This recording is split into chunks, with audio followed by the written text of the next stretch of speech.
चलो देखो, cos alpha plus beta कितना दे रखा है 4/5 और कॉस अल्फा माइनस बीटा दे रखा है आपको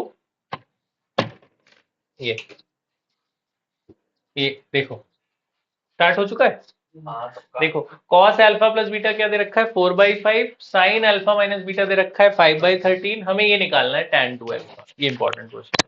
तो आप क्या करना, एक ट्रायंगल बनाना, उसके इस वाले एंगल का नाम अल्फा प्लस बीटा देना, और दूसरा साइन अल्फा माइनस बीटा के लिए एक और ट्रायंगल बनाना, उसके इस एंगल का नाम अल्फा माइनस बीटा देना, दो राइट एंगल ट्रायंगल।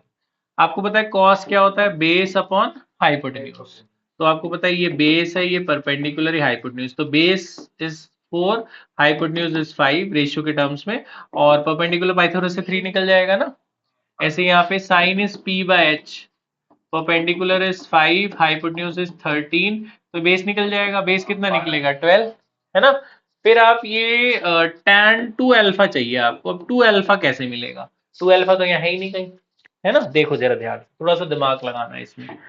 आप जरा देखो, अगर मैं इस वाले एंगल और इस वाले एंगल को ऐड कर दूं, इसका एंगल क्या है अल्फा प्लस बीटा, और उसका एंगल क्या है अल्फा माइनस बीटा, जरा ऐड करो तो क्या हो रहा है, बीटा बीटा कट के क्या आ जा रहा है 2 अल्फा आ जा रहा है ना। तो यही इसका सेंस है, इसमें क्या दिमाग लगाना है कि 2 अल्फा को लिखना है ये वाला एंगल प्लस ये वाला angle.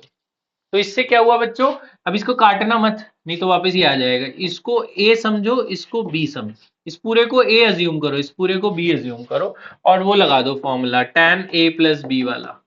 tan a plus B का क्या फॉर्मूला होता है, tan a plus tan b upon 1 minus tan a into tan b। So assume this as a and this as b, पूरे को a मानो और इस पूरे को b मानो, इसमें tan a प्लस b लगा दो, तो ये हो जाएगा tan a plus tan b upon 1 minus tan a into tan b। ठीक है, वैल्यूज डाल दो, tan अल्फा प्लस बीटा इस ट्रायंगल से मिलेगा, अल्फा माइनस बीटा वहां से। tan क्या होता है परपेंडिकुलर बाई बेस, तो tan अल्फा प्लस बीटा की वैल्यू कितनी आई 3/4, tan alpha minus beta 5/12, perpendicular by base है ना।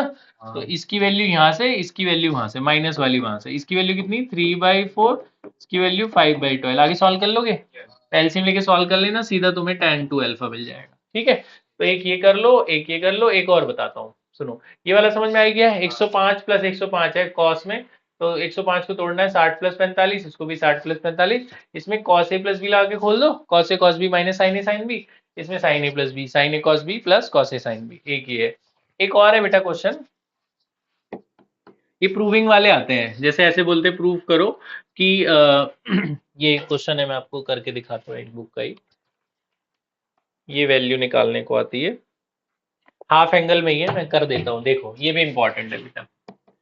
बोलते हैं फाइंड द वैल्यू ऑफ, कल का ही कंसेप्ट है, find the value of sine 22.5 degree, cos 22.5 degree, tan 22.5 degree, ये आता है पेपर में।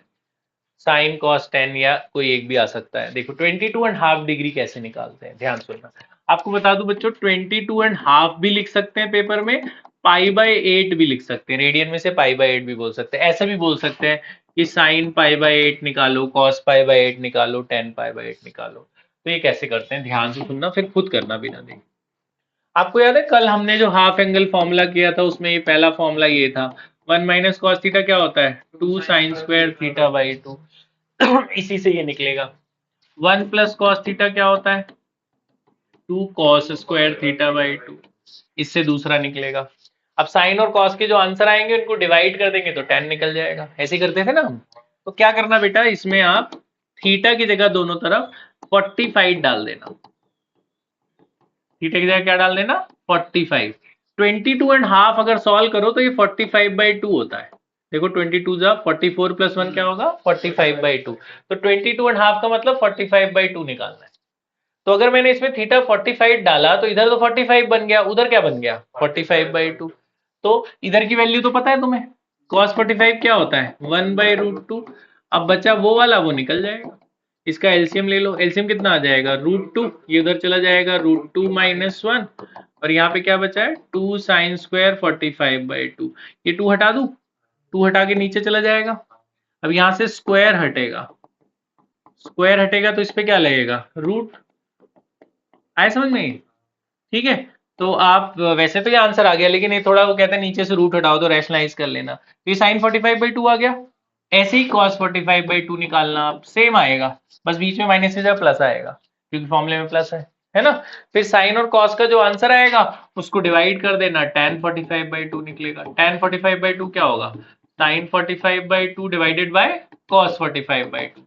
तो जो साइन और cos का आंसर है इनको डिवाइड कर देना, tan निकल जाएगा। उसे रैशनलाइज करना और आपका आंसर ये आना चाहिए, देखो मैं लिख दे रहा हूँ, ये आंसर आता है tan 45/2 बोल लो इसे, या tan π/8 बोल लो, या √22.5 बोल लो, कुछ भी।